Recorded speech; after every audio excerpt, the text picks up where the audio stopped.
I spent 32 years trying to make my father proud. Then he stood up in church and told 300 people I wasn't really his daughter. 3 weeks later, he was trapped in a war zone, and I was the only person who could authorize his rescue. The sanctuary of Riverside Baptist Church buzzed with its usual Sunday morning energy. But today felt different. Today was Military Family Recognition Sunday, and the pews were filled with uniforms, proud parents, and the kind of patriotic reverence that made my chest swell with pride. I smoothed my dress blues one final time, checking that my Silver Star and Combat Action badge sat perfectly aligned. After 18 months in Eastern Europe, coordinating humanitarian missions and counterintelligence operations, I was finally home. I caught sight of my reflection in the stained glass window. Lieutenant Colonel Maya Rodriguez, 32 years old, career military officer. The nameplate on my uniform bore the same name I'd carried with pride for my entire life. Rodriguez, the name that opened doors, commanded respect, connected me to a legacy of military service that stretched back 3 generations. Dad sat in the front pew, his retired colonel's posture still ramrod straight even in civilian clothes. At 58, David Rodriguez remained an imposing figure, the kind of man who could silence a room just by walking into it. My younger sister Elena waved from beside him, her face glowing with excitement. She'd missed me desperately during deployment, texting almost daily with updates about her nursing program and her new boyfriend. Hey beautiful soul.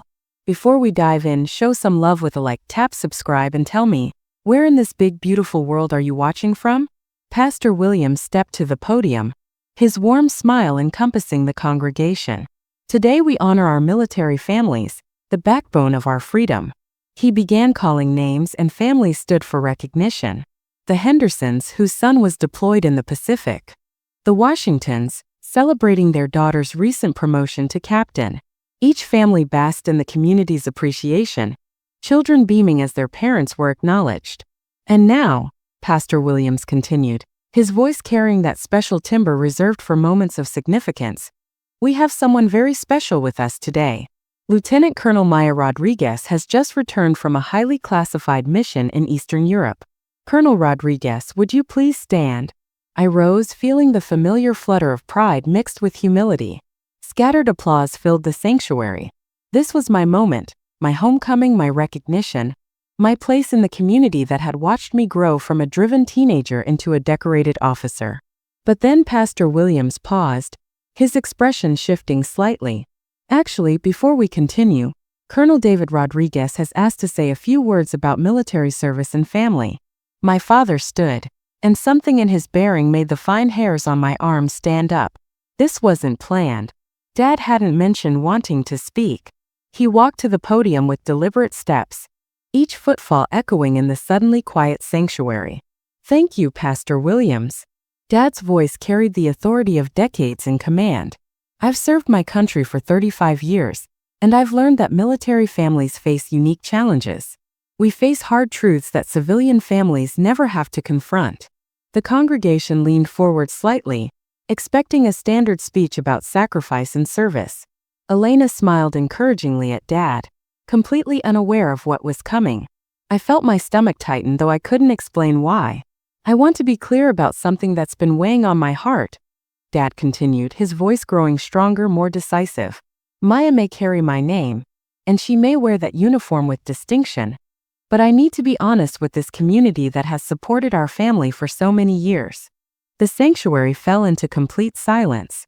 Even the children seemed to sense the gravity of the moment. Maya is not my real daughter. The words hit like artillery fire.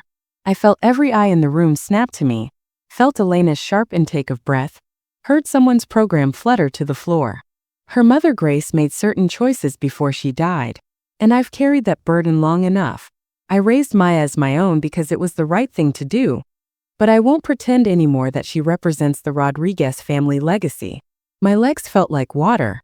The uniform that had felt like armor moments before now felt like a costume. 18 years of military service, multiple deployments, commendations, leadership positions, none of it mattered in this moment. I was 7 years old again, standing at my mother's funeral, confused and grieving, believing that David Rodriguez was my father in every way that mattered. I know this community values honesty and truth, Dad continued, his voice never wavering. Maya has built her identity on being a Rodriguez, but it's time everyone understood the real situation. He stepped away from the podium and returned to his seat, settling beside Elena, who sat frozen in shock. Pastor Williams stood motionless, clearly unprepared for this revelation. The congregation remained silent, hundreds of eyes fixed on me with expressions ranging from pity to curiosity to judgment. I stood there in my dress blues, feeling more exposed than I'd ever felt in combat zones. My hands trembled slightly, but years of military training kept my spine straight and my expression composed. Inside, I was crumbling. Outside, I was still Lieutenant Colonel Rodriguez, or was I? The silence stretched on until Pastor Williams finally found his voice. Well, let us pray for all our military families as they navigate the complexities of service and sacrifice. But I knew the prayer wouldn't erase what had just happened. In 30 seconds, my father had rewritten my entire identity in front of everyone who mattered to me. The question now wasn't who Maya Rodriguez was, it was who Maya had ever been at all. The transformation happened faster than a change of command ceremony. Within hours of leaving Riverside Baptist, my phone began buzzing with messages that revealed just how quickly news travels in a military community. Some were concerned, others curious, but all carried the same underlying tone. I had become someone to be pitied rather than respected. Monday morning at the base felt like walking through a minefield. Colonel Sarah Martinez, who had always greeted me with professional warmth, now offered a tight-lipped smile and avoided eye contact. In the commissary, conversation stopped when I passed. The wives who used to seek my advice about deployments and military life suddenly found urgent business elsewhere. I overheard fragments of whispered conversations. Can you believe she didn't know? And poor thing, living a lie all these years. The real sting came during the weekly Rodriguez family dinner at Dad's house, a tradition Elena had excitedly restored for my homecoming. I arrived with a bottle of wine and Elena's favorite dessert from the bakery downtown, hoping we could somehow navigate past Sunday's revelation and return to normal. But normal no longer existed. Dad answered the door with a coolness I'd never experienced before. Maya, he said, not moving to hug me as he always had. The formal tone of my name in his voice sent a chill through me. Elena tried to bridge the awkwardness, chattering about her nursing clinical rotations and asking about my deployment. But something fundamental had shifted. Dad sat at the head of the table, looking past me rather than at me. When Elena started telling a childhood story about the three of us building a treehouse, Dad interrupted. That was actually just Elena and me, he corrected. Maya was visiting her grandmother that weekend. Elena frowned. No, Dad. I remember Maya helping us with the rope ladder. You're misremembering, Dad said firmly. Maya wasn't part of that project. It was a small thing, a tiny revision of history, but it hit like a slap. I had spent hours that weekend tying knots and hauling lumber, my hands blistered from the rope. But in Dad's new narrative, I simply hadn't been there. The evening continued with more subtle erasures. When Elena mentioned how proud she was of both her military family members, Dad responded, well, you have one family member in the military. When the conversation turned to family traditions, Dad spoke only of things he and Elena had done together. I became invisible at my own family dinner table. The most devastating moment came when Elena showed Dad photos from my promotion ceremony 2 years earlier. Look how proud Maya looks, she said, pointing to a picture of the three of us after I'd received my lieutenant colonel insignia. Dad studied the photo with clinical detachment. I remember that day, he said. I was proud of what Grace's daughter had accomplished. Grace's daughter. Not his daughter. Not our family's achievement. Grace's daughter. Elena's face crumpled with confusion and hurt. Dad, what's happening? Maya's your daughter. She's my sister. Elena, Dad said, his voice taking on the commanding tone he'd used when we were children and needed correction. Maya is the daughter of a woman I married. That's different from being my daughter. It's time you understood that distinction. The words hung in the air like smoke from an explosion. Elena looked between us, tears forming in her eyes. I felt something inside me break. Not just hurt, but a kind of structural collapse, like a building losing its foundation. I excused myself to use the bathroom and stood in front of the mirror where I'd gotten ready for prom, where Elena and I had practiced doing each other's hair, where I'd adjusted my uniform before every major military ceremony. The woman looking back at me wore the same face. But everything about her identity had been called into question. When I returned to the dining room, Dad was showing Elena photos on his phone, pictures I'd never seen before. "These are from when you were little," he was saying, "before Maya came to live with us." In the photos, Dad looked younger, happier, holding a toddler Elena with uncomplicated joy. I realized then that this wasn't just about Sunday's announcement. Dad had been curating a version of our family history that minimized my presence, preparing Elena for this moment when I would be reclassified from daughter to outsider. "I should go," I said, my voice steady despite the earthquake happening inside my chest. Elena stood up quickly. "Maya, no. This is crazy. You're part of this family."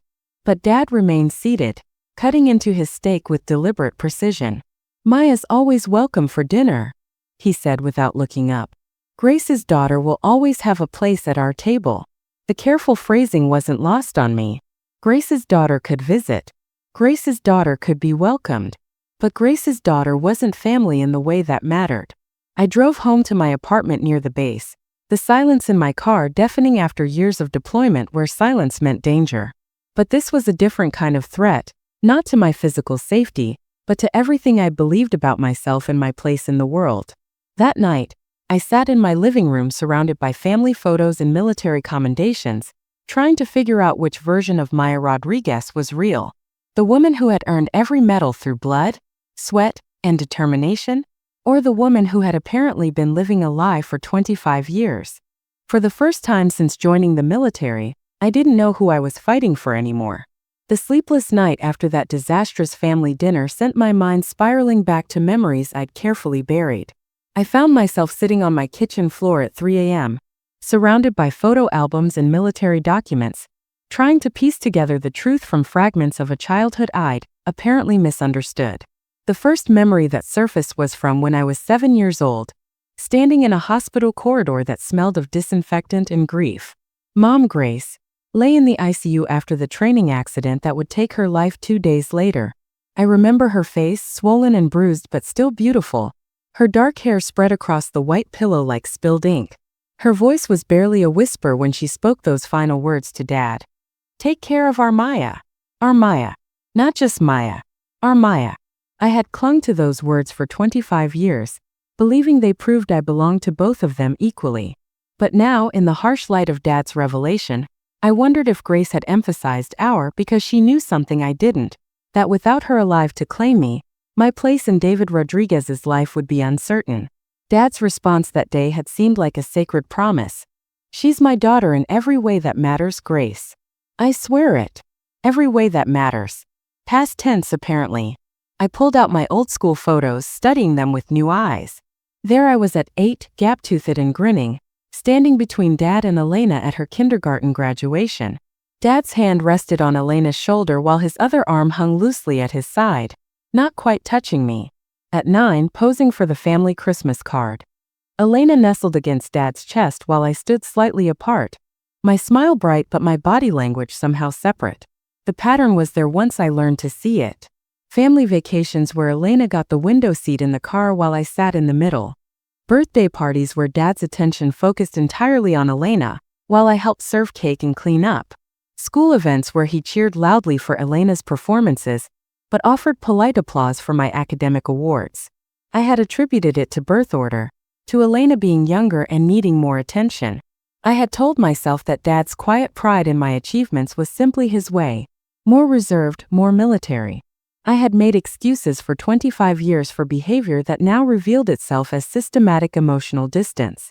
The most painful memory surfaced from my senior year of high school. I had been accepted to West Point, a dream I'd chased since I was 10 years old. I burst through the front door with the acceptance letter, practically vibrating with excitement. Elena screamed with joy and hugged me so hard we both fell over. But Dad just stood there, reading the letter with an expression I couldn't decipher. "Congratulations," he had said finally. "Grace would be proud. Not I'm proud. Not we're proud. Grace would be proud." At the time, I thought he was honoring my mother's memory, acknowledging that my military aspirations came from her influence. She had been an Air Force medic, after all, my first hero, my inspiration for serving. But now I realized he was already distancing himself from my achievements, crediting Grace rather than taking any parental pride himself. The West Point years brought more of the same subtle exclusions. Parents' weekends where Dad dutifully attended but seemed to be going through the motions. Graduation where Elena cried with joy while Dad offered firm handshakes and formal congratulations. My commissioning ceremony where he pinned on my second lieutenant bars with military precision but no emotional warmth. "Your mother would be so proud," he had said that day, the same phrase that had followed every milestone. I thought about all the times I had pushed myself harder, achieved more, reached higher, always chasing some indefinable goal that I now recognized as Dad's approval. I had graduated top of my class at West Point, excelled in every assignment, volunteered for the most challenging deployments, earned decorations and commendations and leadership positions. I had built my entire identity around being worthy of the Rodriguez name, but I was never going to be worthy enough, was I? Because I wasn't really a Rodriguez at all. The cruelest realization came when I remembered Elena's 18th birthday party. Dad had given a toast that night, talking about how proud he was to have raised such an incredible daughter, how she represented everything good about the Rodriguez family values, how she would carry their legacy forward. Elena had insisted that Dad mention me too, and he had added, almost as an afterthought, "And of course we're grateful for Maya and everything she's accomplished." Grateful. Not proud. Grateful. Like I was a charity case who had turned out better than expected. I sat there on my kitchen floor, surrounded by the evidence of a lifetime of subtle rejection, and felt something crystallize inside me. This wasn't just about Sunday's announcement. This had been building for decades. Dad had been preparing for this moment, when he would finally stop pretending that Grace's daughter was his daughter too. The worst part wasn't the betrayal. It was realizing that I had sensed it all along but had gaslit myself into believing I was imagining things. Every instinct that told me I was being treated differently, every moment when I felt like an outsider in my own family, every achievement that felt like it fell into a void instead of being celebrated, I had been right all along. As dawn broke through my kitchen window, I made a decision. I was done chasing David Rodriguez's approval. I was done trying to earn a place in a family that had never really wanted me. I was done being grateful for scraps of affection from a man who had apparently been counting down the days until he could reveal that I never really belonged. It was time to find out who Maya really was when she wasn't trying to be a Rodriguez. The investigation began with a single phone call that changed everything. 3 weeks after Dad's church announcement, I received an unexpected message from Master Sergeant Patricia Hayes, now retired General Hayes, who had served with both my parents in Afghanistan. Her voicemail was brief but loaded with emotion. "Maya, I heard what happened at your church. We need to talk. Your father has some nerve rewriting history, especially about your mother." That Saturday, I drove 2 hours to General Hayes' farm in rural Virginia, my stomach churning with anticipation and dread. She met me on her front porch, a woman in her 60s with steel-gray hair, and the kind of direct gaze that could stop a charging bull. Without preamble, she handed me a manila folder thick with documents. "Your mother was a hero," she said, settling into a rocking chair. "And your father is rewriting history to make himself look better. It's time you knew the truth about Grace Chen." The first document in the folder was Grace's service record, and I felt my breath catch. Grace hadn't been some young medic who made certain choices as Dad had implied. She was Staff Sergeant Grace Chen, decorated combat medic with 2 Bronze Stars and a Purple Heart. Her record showed exemplary service ratings, commendations for bravery under fire, and recommendations for officer training. "Your mother saved my life in Kandahar," General Hayes said quietly. "She pulled me out of a burning Humvee while taking enemy fire. But that wasn't the incident that changed everything between her and your father." She pointed to a mission report dated 6 months before my birth. According to the official record, a convoy led by then-Captain David Rodriguez had taken a wrong turn and driven directly into an insurgent ambush. 3 soldiers died, 7 were wounded. The report listed it as enemy action resulting in casualties due to superior insurgent positioning. "That's the sanitized version," General Hayes explained. "The real story is that your father ignored Grace's warnings about taking that route. She had intelligence from local contacts that the road was compromised, but David wanted to stick to his original plan. He outranked her, so she had to follow orders." My hands trembled as I read the casualty report. 3 names I didn't recognize. 3 families destroyed by what the report carefully termed a tactical miscalculation. When the ambush happened, Grace ran into the kill zone 5 times to drag out wounded soldiers. She took shrapnel in her leg and kept going back. But here's what didn't make it into the official report. While she was saving lives, your father was radioing for extraction, ready to abandon the wounded. General Hayes pulled out a handwritten statement, Grace's own words describing the incident. Her account was devastating in its clinical precision. Captain Rodriguez ordered immediate retreat despite wounded soldiers remaining in the kill zone.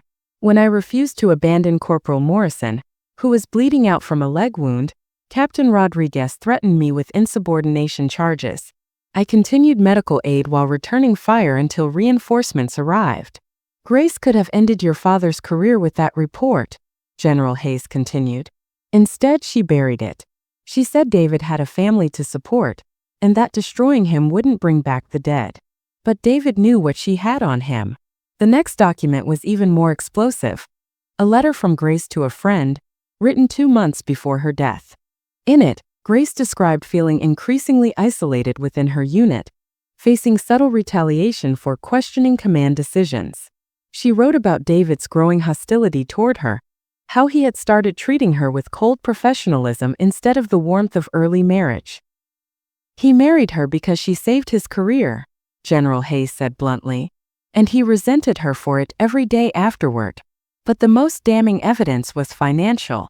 Grace's military life insurance policy had paid out $400,000 upon her death, money that had purchased the Rodriguez family home and funded Elena's private education.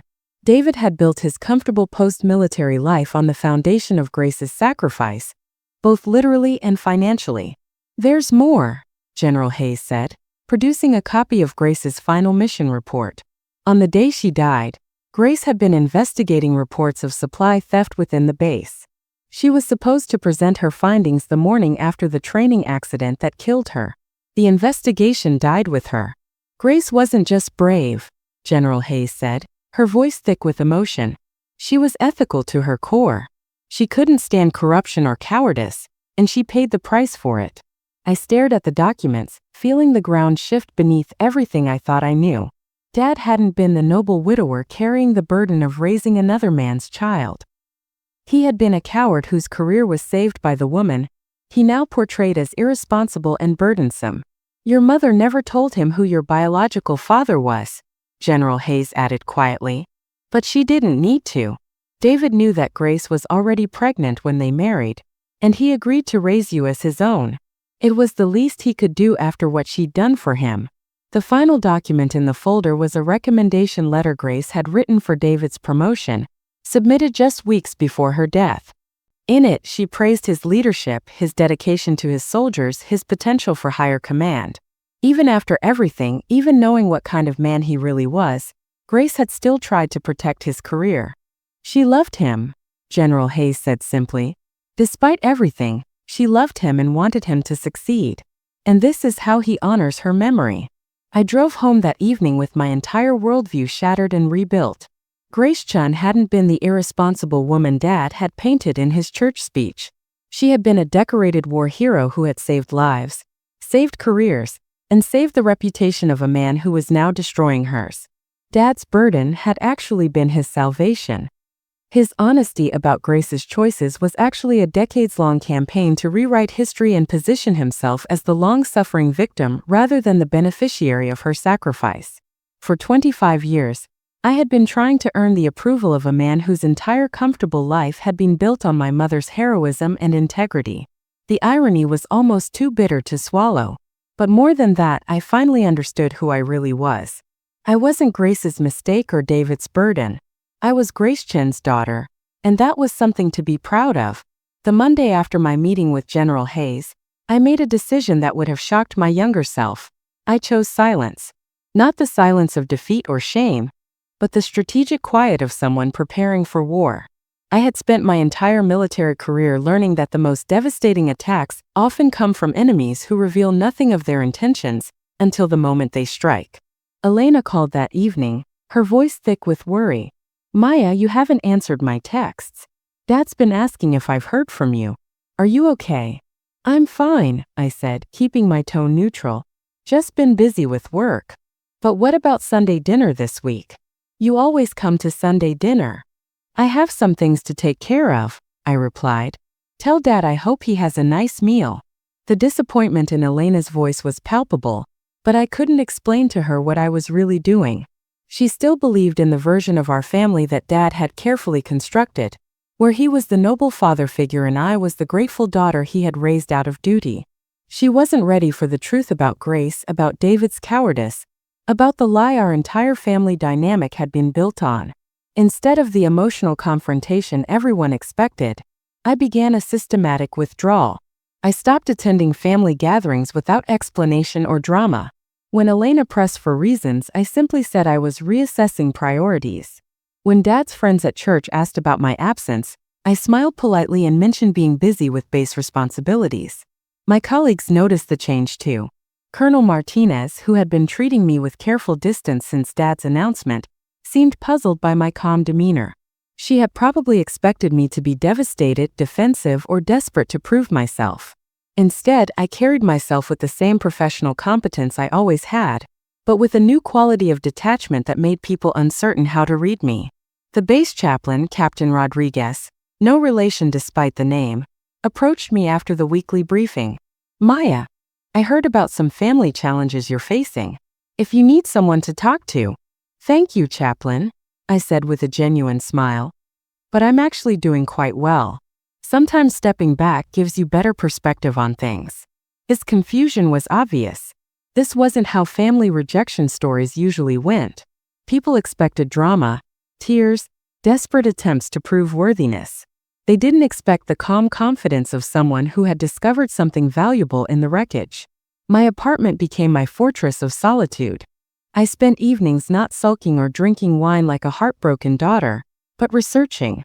I requested copies of Grace's complete military file through official channels. I contacted veterans from her unit, tracking down email addresses and phone numbers of people who had served with her.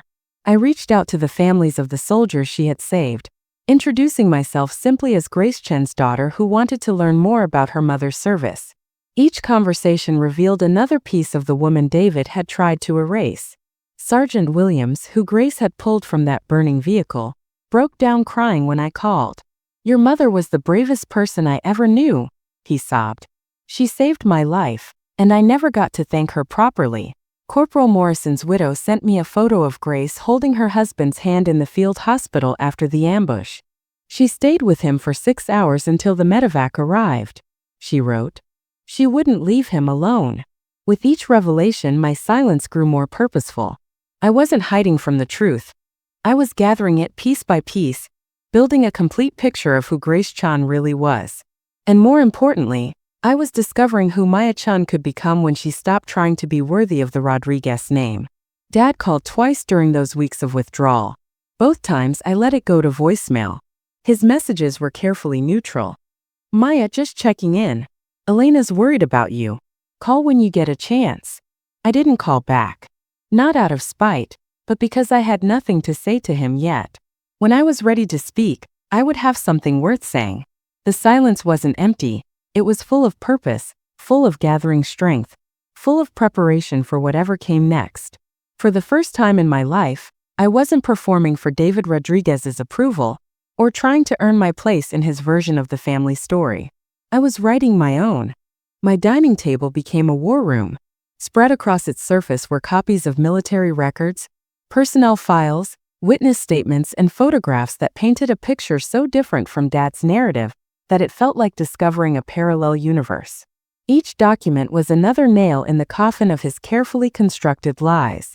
The breakthrough came when I received Grace's complete service jacket from the National Personnel Records Center.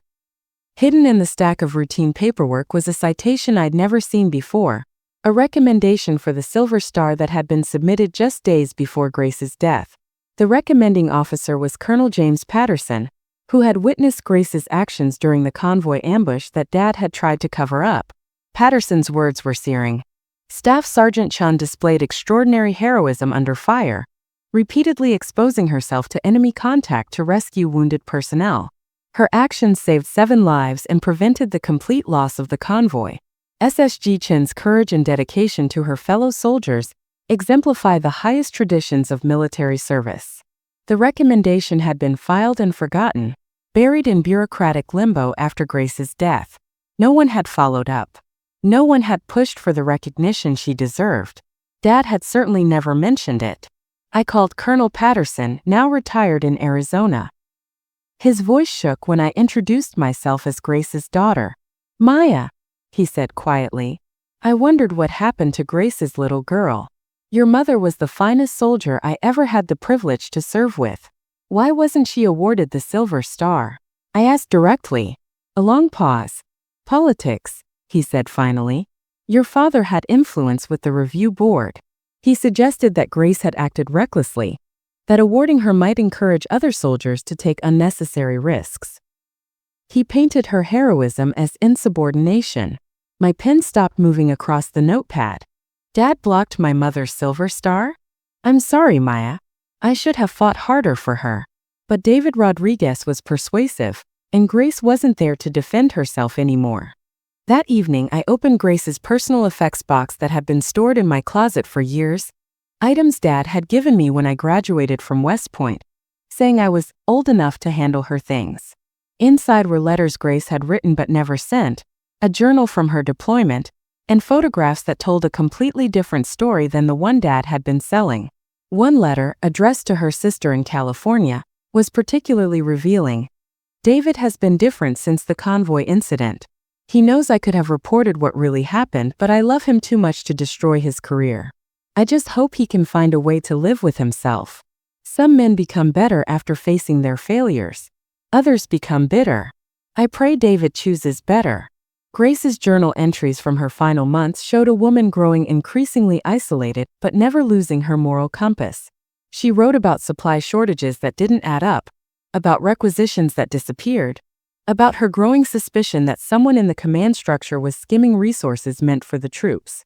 Her final entry, dated the day before her death, was chilling. "I have enough evidence now. Tomorrow I present my findings to the IG. David won't like it, but some things are more important than keeping peace at home." I photographed every document, scanned every letter, digitized every piece of evidence that revealed the true Grace Chun. By the end of the week, I had built an unshakable case that proved everything Dad had said about Grace was not just wrong, it was deliberately malicious. Grace hadn't made certain choices. She had made heroic ones consistently, even when they cost her personally. She hadn't been a burden on David Rodriguez. She had been his salvation, his protection, his moral superior in every way that mattered. Now I had the receipts to prove it. The call came on a Tuesday morning, while I was reviewing deployment schedules in my office. My assistant knocked and poked her head in. "Ma'am, there's a Captain Mitchell on line 2. Says he served with your parents." I hadn't heard that name in years, but I remembered Captain James Mitchell, now likely colonel or higher, from stories Grace used to tell. He had been a young lieutenant when my parents served together, someone Grace had mentored through his early assignments. I picked up the phone with curiosity and a flutter of hope. "Lieutenant Colonel Rodriguez," I answered formally. "Maya." His voice was warm but heavy with emotion. "It's been a long time. I heard about what happened at your church." I couldn't stay silent anymore. Something in his tone made me sit up straighter. "Colonel Mitchell? It's General Mitchell now, but please call me James. Maya, what your father said about Grace, it's not just wrong. It's an insult to one of the finest soldiers I ever knew." I found myself gripping the phone tighter. "You knew my mother well? Grace Chen saved my life, and I don't mean that metaphorically. I was a green lieutenant making every mistake in the book, and she took me under her wing. More than that, she saved me from a court-martial that would have ended my career before it started." General Mitchell's story came out in a rush, as if he'd been holding it back for decades. During his first deployment, he had made a critical error that compromised a supply convoy, the same type of mistake that had gotten soldiers killed under Dad's command. But Grace had covered for him, taking responsibility and absorbing the consequences rather than letting a young officer destroy his future. "But that's not why I'm calling," he continued. "Maya, I need you to know what really happened with your parents. The official story about Grace's reputation, about her service record, it's all backwards. What he told me next shattered any remaining illusions I might have had about Dad's character. According to General Mitchell, Grace hadn't just been beloved by the enlisted soldiers she treated. She had been respected by the entire command structure for her integrity and moral courage. She was known for speaking truth to power, for refusing to participate in the small corruptions that plagued military bureaucracy. Your father resented her for it, Mitchell said bluntly. David Rodriguez was a competent officer, but he cut corners. He made deals, looked the other way when it benefited him, played the political games that Grace refused to play. Having a wife who consistently took the ethical high road made him look weak by comparison. The most devastating revelation came when Mitchell described the dynamics of my parents' marriage from an outsider's perspective. Grace never spoke against David publicly, but those of us who knew them both could see the strain. He needed her moral authority to legitimize his career, but he hated being dependent on it. Every time Grace did the right thing, it highlighted all the times he chose the expedient thing. Mitchell paused, and I could hear him take a shaky breath. Maya, your mother talked about you constantly. She was so proud of how smart you were, how determined. She used to say you had her stubbornness and David's strategic mind, and that combination would make you unstoppable. She never once suggested you weren't David's daughter in every way that mattered. Then why is he doing this? I asked, my voice barely above a whisper. Because you've become everything Grace represented. Ethical, accomplished, morally courageous. Every time David looks at you, he sees the woman who knew all his failures and chose to protect him anyway. He sees the reminder that his entire comfortable life was built on her sacrifice. And now that you're successful in your own right, he can't stand it anymore. General Mitchell's final words hit like a physical blow. Your father isn't rejecting you because you're not his biological daughter, Maya. He's rejecting you because you're too much like Grace, and he never forgave her for being better than him. After hanging up, I sat in my office for a long time, staring out the window at the base where I'd built my career following Grace's example of service and integrity. I finally understood that this had never been about paternity or adoption or family secrets. This was about David Rodriguez's decades-long resentment of a woman who had been his moral superior, and his inability to look at her daughter without being reminded of his own inadequacy. Grace Chun had saved his life, his career, and his reputation, and he had spent 25 years punishing me for looking too much like her. The confrontation I had been mentally preparing for came in a way I never could have anticipated. It arrived not through my careful planning or strategic timing, but through an international crisis that would test every principle Grace had taught me about duty, honor, and the weight of command decisions. I was in the Regional Operations Center at 0347 hours on a Thursday morning when the emergency flash message came through the secure channels. Eastern European conflict had escalated rapidly, and civilian contractors were trapped in what had become an active combat zone. Among the names requiring emergency evacuation was one that made my blood run cold. David Rodriguez, military contractor, status. Non-combat personnel requiring immediate extraction. As the regional operations commander, these decisions fell directly under my authority. Protocol required verification of relationship status for evacuation priority. Family members of active military personnel received expedited processing, while unrelated contractors followed standard emergency protocols. The difference could mean hours or days, depending on available assets and threat assessment. My hand stayed steady as I pulled up the evacuation request on my screen, but my heart hammered against my ribs. Dad's contractor profile listed him as father of Lieutenant Colonel Maya Rodriguez, under emergency contact information, a detail that would normally guarantee immediate family priority status. Lieutenant Morrison, my night shift communications officer, looked over at me. Ma'am, we have 3 Chinooks available for extraction runs. The Rodriguez evacuation is flagged for family priority. Should I authorize immediate departure? I stared at the screen, at Dad's name glowing in amber letters, at the checkbox that would send a helicopter into contested airspace to bring him home safely. For 25 years, I had made every decision based on what would make David Rodriguez proud of me. Now I had the power to save his life, and all it would cost me was clicking a single button. Instead, I opened his contractor file and began following standard protocol. Identity verification, relationship confirmation, authorization requirements. Lieutenant Morrison, I said, my voice perfectly calm. Please radio the extraction team and inform them that we need additional verification on the Rodriguez evacuation. Ma'am, military protocol requires confirmation of family relationship for priority status. Please request verification of Mr. Rodriguez's relationship to base personnel. Morrison looked confused but followed orders. Within minutes, the secure radio crackled to life. Command, this is Eagle 27. Requesting confirmation on priority status for civilian Rodriguez, David. Are we cleared for immediate extraction? I picked up the radio handset, knowing that my words would be recorded, transmitted, and likely reviewed by multiple levels of command. In that moment, I channeled every ounce of Grace's integrity and professional detachment. Eagle 27, this is Regional Command. Authorization denied for priority extraction of contractor David Rodriguez. Recommend processing through standard non-family emergency protocols. Static filled the channel for several seconds before the pilot's voice returned, clearly confused. Command, can you confirm? Our manifest shows Rodriguez as family member of commanding officer. I took a deep breath, thinking of Grace's courage under fire, of her willingness to do what was right regardless of personal cost. Eagle 27 confirmed denial. Contractor Rodriguez is not family of Regional Command personnel.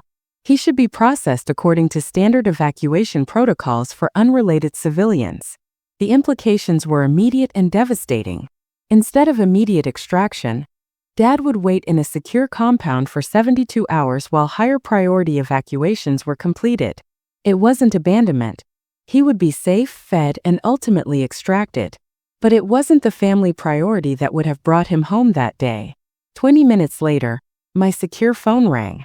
Dad's voice came through the satellite connection, tight with stress and disbelief. Maya, there's been some kind of mistake with my evacuation request. They're telling me I'm not cleared for family priority. That's correct, I said, my voice steady as granite. You're not family. The silence on the other end of the line stretched so long I wondered if we'd lost connection. When Dad finally spoke, his voice carried a note I'd never heard before. Something between shock and dawning realization. Maya, this isn't the time for games. I need immediate extraction. And you'll receive it, I replied, through the same channels available to every other contractor in your situation. Standard protocol, standard timeline. You can't be serious. For the first time in our conversation, emotion crept into my voice. Not anger, not petty revenge, but the cold clarity of someone who had finally stopped pretending. You stood in front of our entire church and told everyone I wasn't your real daughter.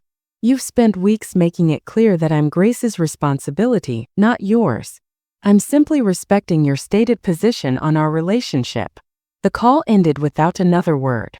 Dad would spend 3 additional days in that compound, 3 days to contemplate the consequences of his choices, 3 days to understand exactly what it felt like to be reclassified as an outsider by the person whose approval he'd taken for granted. I had finally stopped chasing David Rodriguez's validation. And in that moment, I discovered something Grace would have been proud of. Sometimes the most powerful thing you can do is simply apply someone's own logic to their situation. The ripple effects of Dad's extended stay in that Eastern European compound spread through military circles faster than classified intelligence. Within 48 hours of the evacuation delay, my secure phone was buzzing with calls from colleagues, superiors, and old friends who had heard whispers about the Rodriguez family situation and were now connecting dots they'd previously ignored. The first call came from Colonel Sarah Martinez, the same woman who had been treating me with careful distance since Dad's church announcement. Her tone was completely different now, professional, but tinged with something that sounded like newfound respect. Maya, I owe you an apology, she said without preamble. I heard about the evacuation protocols you followed, and I've been thinking about what your father said at church. I knew Grace Chen.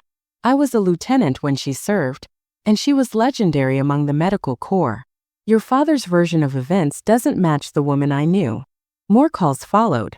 General Patricia Hayes, who commanded the base where Grace had served, requested a formal meeting. Major Rebecca Santos, who had served under Grace as a young medic, reached out to share stories I'd never heard. Captain David Kim from the Personnel Review Board mentioned that several veteran families had been asking questions about Grace's service record, and why certain commendations seem to be missing from official recognition ceremonies.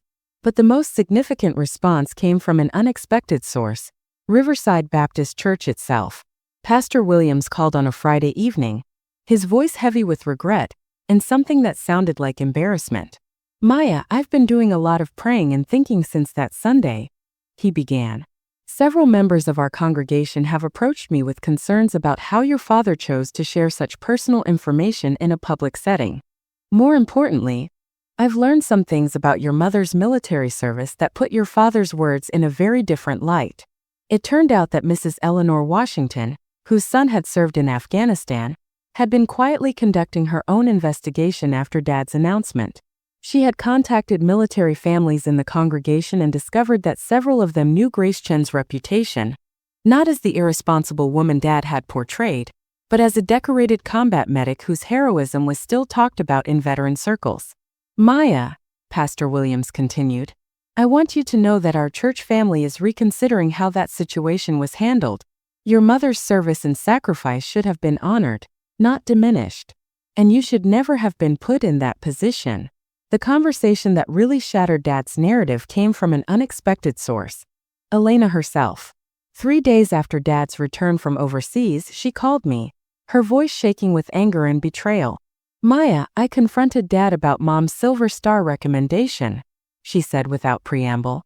"I found out from Mrs. Washington that Mom was recommended for one of the highest military honors, and it was never processed. When I asked Dad about it, he got angry and told me I didn't understand military politics." Elena's voice grew stronger as she continued. "So I called General Hayes myself. Maya, did you know that Dad actively opposed Mom's Silver Star? He told the review board that awarding it would set a dangerous precedent for soldiers taking unauthorized risks." The betrayal in Elena's voice was palpable. For 23 years, she had believed Dad's version of our family history. Now she was discovering that the father she'd idolized had spent decades systematically destroying the reputation of the mother she'd never really known. "I also found something else," Elena continued, her voice dropping to a whisper.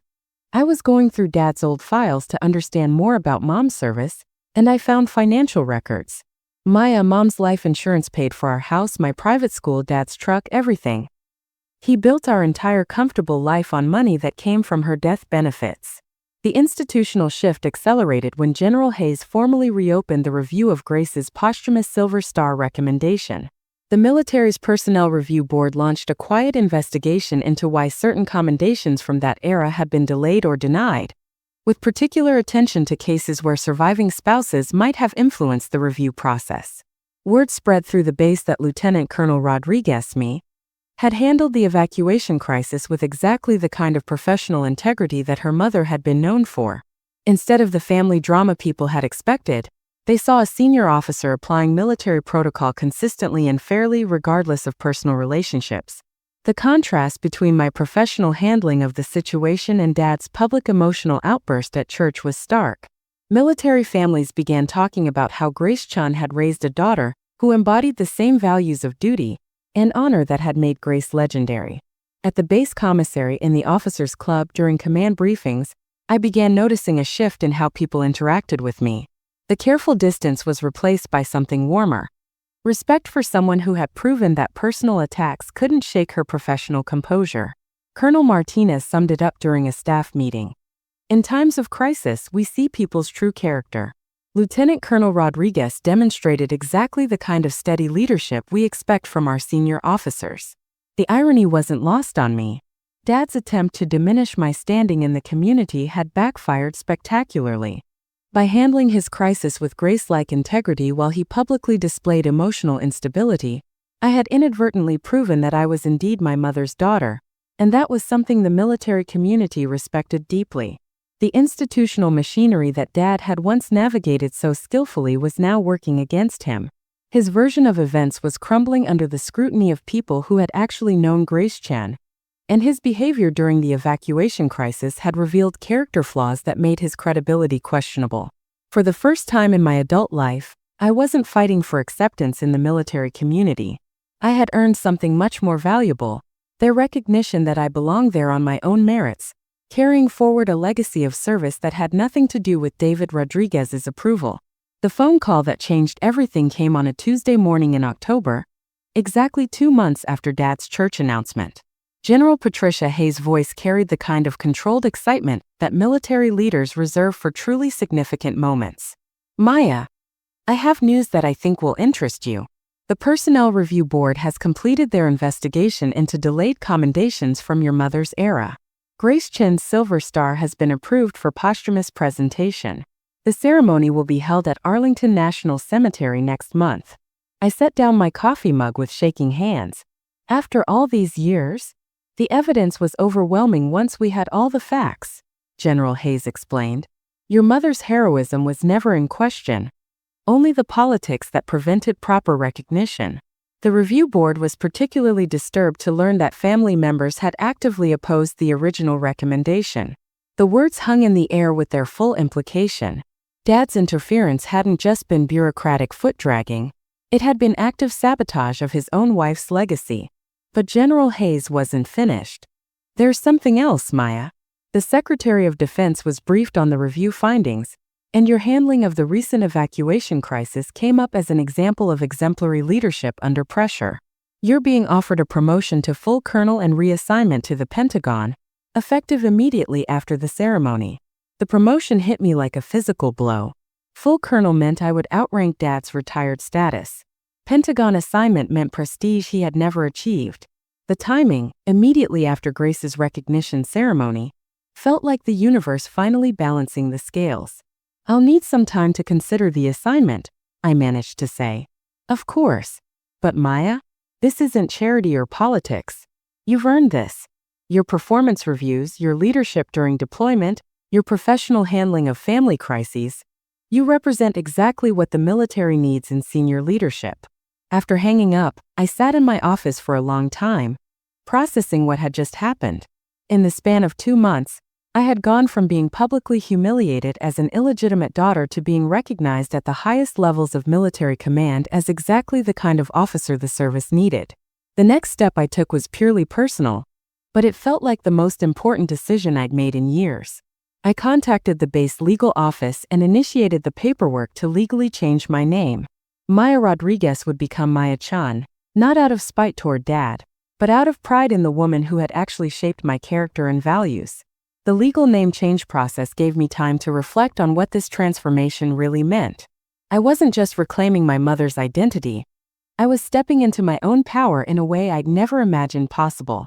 For 32 years, I had defined success as earning David Rodriguez's approval. Now I was discovering what it felt like to build something entirely my own. Elena was the first person I told about both the promotion and the name change. Her response surprised me with its immediate support. Maya Chan, she repeated over the phone. It sounds right. It sounds like you. Are you sure? I know this complicates things with Dad. Maya, after everything I've learned about Mom, after seeing how Dad's treated you, I think it's time we all stop pretending. You've always been more like Mom than like Dad anyway. Maybe it's time you stop trying to be someone you're not. The conversation that would define my new position came when Dad finally returned my calls, 3 days after learning about my promotion through military channels. His voice carried a note I'd never heard before, uncertainty mixed with something that might have been respect, or at least wariness. Maya, I heard about your Pentagon assignment. Congratulations. Thank you, I replied simply. I also heard about Grace's ceremony. I suppose you'll be attending. I'll be accepting the Silver Star on her behalf, I corrected. As her daughter and next of kin. A long pause. Maya, I think we should talk. This situation has gotten out of hand. Has it? I asked, genuinely curious about his perspective. I thought you'd be pleased. You said I wasn't your real daughter, and now I'm legally Grace Chen's daughter. You said I'd built my identity on being a Rodriguez, and now I'm building it on being a Chan. Isn't this exactly what you wanted? That's not. I didn't mean for things to go this far. For the first time in our conversation, I felt a surge of something that might have been pity. Dad, you spent 25 years resenting me for being Grace's daughter. You built your comfortable life on her sacrifice, then tried to erase her legacy when it became inconvenient. Did you really think there wouldn't be consequences? I raised you. I gave you opportunities. You did what Grace asked you to do, I interrupted, my voice staying calm despite the magnitude of what I was saying. And now I'm doing what she would have wanted. Honoring her service, living up to her values, and building something she could be proud of. The silence on the other end stretched long enough that I wondered if he'd hung up. The Pentagon assignment, he said finally. That's quite an achievement. Yes, it is, I agreed. Grace would be proud. When Dad finally spoke again, his voice had changed completely. Smaller, older, somehow defeated. I suppose she would be. For the first time in my life, David Rodriguez sounded like he was the one seeking my approval rather than the other way around. The power dynamic that had defined our relationship for 3 decades had completely reversed, and we both knew it. I was no longer Grace's daughter trying to earn her place in the Rodriguez family. I was Colonel Maya Chun, decorated officer, Pentagon-bound, carrying forward a legacy of heroism that had nothing to do with David Rodriguez's validation. And for the first time in my adult life, that felt like exactly where I belonged. The Arlington National Cemetery ceremony took place on a crisp November morning, with autumn leaves creating a carpet of gold and crimson across the hallowed grounds. I stood at attention in my dress blues, the weight of Grace's silver star in my hands feeling like both an ending and a beginning. The gathered crowd included military officials, veteran families, and a surprising number of soldiers whose lives Grace had touched during her too short career. When my turn came to speak, I approached the podium not as Maya Rodriguez trying to honor a woman I barely remembered, but as Colonel Maya Chun, finally able to tell the truth about the hero who had shaped every principle I lived by. Staff Sergeant Grace Chun died saving lives. I began, my voice carrying across the quiet cemetery. But her greatest act of heroism wasn't pulling soldiers from burning vehicles or treating wounds under enemy fire, though she did both with extraordinary courage. Her greatest heroism was living with uncompromising integrity, even when it cost her recognition, even when it made others uncomfortable, even when it meant protecting people who didn't deserve her protection. I looked out at the faces in the crowd, General Hayes, Colonel Martinez, Elena wiping away tears, and dozens of veterans who had served with Grace or been inspired by her legacy. Near the back, I spotted Dad standing alone, his face unreadable but his posture somehow diminished. For 25 years, some people tried to rewrite Grace Chen's story. I continued, not looking directly at Dad but knowing he would understand. They painted her as reckless, irresponsible, someone whose choices needed to be managed by wiser heads. But the evidence speaks differently. Grace Chun was recommended for the Silver Star because she repeatedly chose courage over comfort, truth over convenience, others' lives over her own safety. The words I spoke next felt like they were coming directly from Grace herself, channeled through years of following her example without even realizing it. Grace didn't just save lives in combat. She saved the integrity of everyone around her by refusing to compromise her standards. She showed us that heroism isn't just about dramatic moments under fire. It's about making ethical choices every single day, especially when no one is watching, especially when it would be easier to look the other way. As I held up the Silver Star, the metal caught the morning sunlight and seemed to glow with its own inner fire. This medal represents not just Grace Chen's courage in one moment, but a lifetime of choosing what was right over what was easy.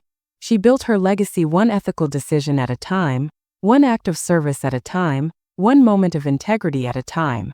And that legacy didn't die with her. It lives on in every person she inspired to serve with honor. I paused, looking directly at Elena, who was crying openly now. Grace Chen's daughter, and I am proud to call myself Grace Chen's daughter, will continue building that legacy.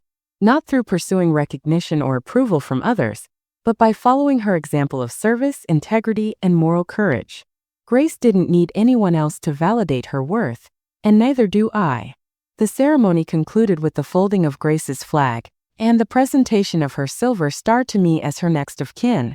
But the real conclusion came afterward, when person after person approached to share stories about Grace that I'd never heard. Her mentorship of younger soldiers, her advocacy for military families, her quiet acts of kindness that had rippled outward for decades. I realized that Grace's true legacy wasn't the medal in my hands, or even the lives she'd saved in combat. Her legacy was the standard of integrity she'd set, a standard that had shaped my character without my even knowing it. Every ethical decision I'd made, Every moment I'd chosen duty over convenience, every time I'd stood up for what was right, I had been channeling Grace Chen's values. For the first time in my life, I understood that I hadn't spent 32 years trying to become worthy of the Rodriguez name.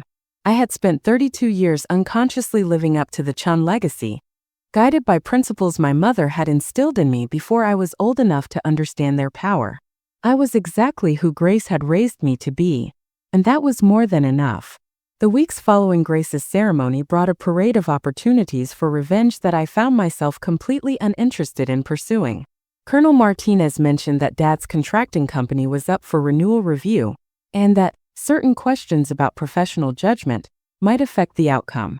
General Hayes suggested that a formal complaint about Dad's interference with military commendations could result in an investigation that would destroy what remained of his reputation. Elena, still processing her anger about Dad's decades of lies, called me one evening with fire in her voice. "Maya, I found more financial records. Did you know Dad used Mom's death benefits to buy rental properties? He's been collecting income from Mom's sacrifice for years, while telling everyone she was irresponsible with money." Each revelation was another weapon I could have used to destroy David Rodriguez publicly and completely. But as I listened to Elena's outrage and my colleagues' offers of institutional support, I felt something unexpected, a profound lack of interest in making Dad pay for what he'd done. "Elena," I said gently, "what would destroying Dad accomplish? Would it bring Mom back? Would it undo the last 25 years? Would it make either of us feel better in the long run?" "But he deserves consequences," she protested. "He stole Mom's legacy and used you as a scapegoat for his own guilt." She wasn't wrong. Dad absolutely deserved consequences. But I was discovering that the most powerful consequence I could deliver was simply living well without needing his validation or even his destruction. When Dad called 3 days after the ceremony, his voice carried a note of desperate hope that I recognized from my own years of seeking his approval. "Maya, I saw the coverage of Grace's ceremony. You spoke beautifully about her service." "Thank you," I replied with genuine politeness but no warmth. "I was thinking we could have dinner, talk about things, maybe find a way to move forward." The old Maya would have jumped at the chance for reconciliation, would have been grateful for any sign that Dad wanted to repair our relationship. The new Maya, Colonel Chun, felt only a mild curiosity about what he thought moving forward might look like. "I appreciate the offer," I said, "but I don't think that's necessary. I wish you well, but I've moved on." "Maya, please. I know I handled things poorly, but you're still—" "I'm still what?" I interrupted gently. "Still your daughter? Still part of your family? Still desperate for your approval?" None of those things were ever really true, were they? The silence on his end confirmed what we both knew. Dad wasn't calling because he suddenly recognized my worth. He was calling because losing me had cost him something he hadn't expected to miss. "I raised you," he said finally, his voice smaller than I'd ever heard it. "You provided for me," I corrected.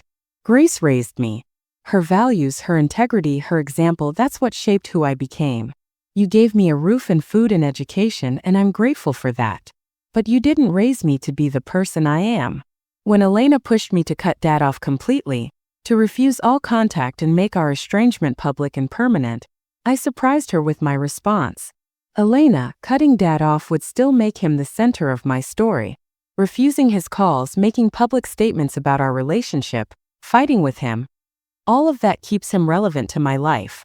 The most powerful thing I can do is what I'm already doing." "Which is what?" "Treating him like any other person I'm politely distant from. When he calls, I'm civil but brief.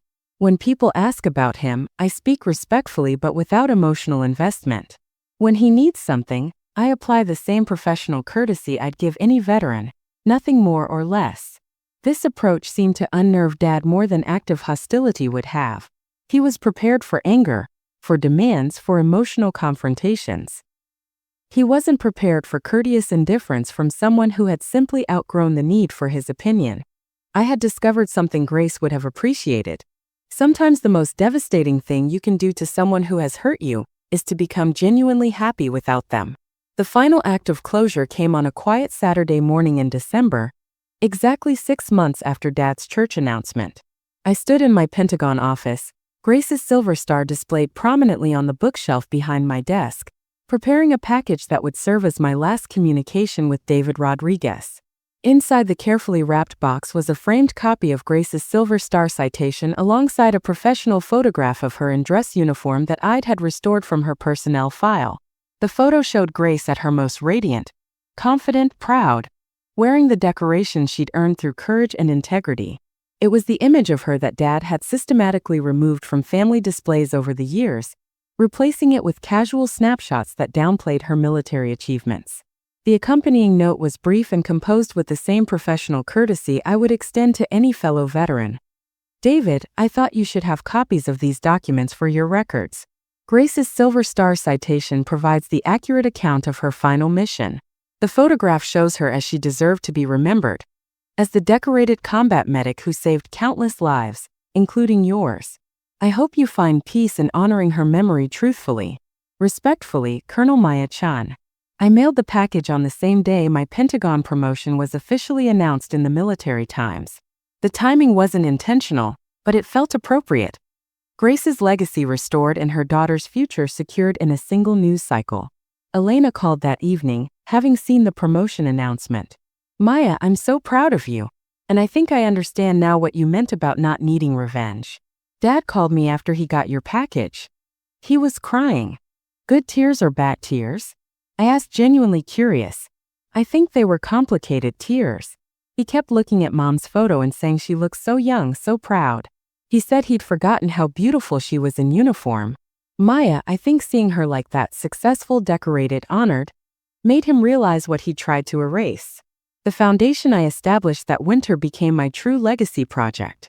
The Grace Chun Foundation for Military Families provided support, education assistance, and recognition programs for children of fallen service members, ensuring they received the support and acknowledgement that I'd had to fight for myself. The foundation's first scholarship recipient was a young woman whose father had died in Afghanistan, a girl who reminded me of myself at 18, determined to serve but uncertain of her place in a military world that didn't always welcome complicated family stories. At the foundation's inaugural event, I spoke to a room full of military families, Gold Star children, and veteran support organizations. My words weren't about revenge or vindication. They were about building something positive from pain, about honoring sacrifice by lifting others up. Sometimes the most powerful thing you can do is stop waiting for someone else to validate your worth, I told the audience. True strength doesn't always announce itself with drama or confrontation. Sometimes it looks like quietly building a life so fulfilling and purposeful that you genuinely stop caring whether the people who hurt you ever understand what they lost. Dad never apologized, but his behavior suggested he finally understood the magnitude of what he'd destroyed. Elena reported that he'd started displaying Grace's military photo prominently in his living room and had begun telling people about her silver star with something approaching pride. He'd stopped referring to me as Grace's daughter and had started using my proper title when my name came up in conversation. Most tellingly, when Elena mentioned my foundation work, Dad had asked quietly if there was any way he could contribute anonymously. Elena told him that the foundation accepted donations from anyone who wanted to honor military families. No questions asked about motivation or history. I kept a photo of Grace in my Pentagon office, not hidden away like a guilty secret, but displayed with the same pride I showed for my own military achievements. When visitors asked about it, I would smile and say simply, "That's my mother, Staff Sergeant Grace Chun. She saved a lot of lives." The truth, spoken without drama or explanation, had become the most powerful statement of all. My life had become something Grace would have been proud of, built on service, integrity, and the quiet confidence that comes from knowing your own worth. I no longer needed David Rodriguez's approval because I had something infinitely more valuable: the certainty that I was exactly who I was meant to be. Sometimes the most profound victory isn't proving someone wrong. It's becoming so genuinely content with who you are that their opinion simply stops mattering.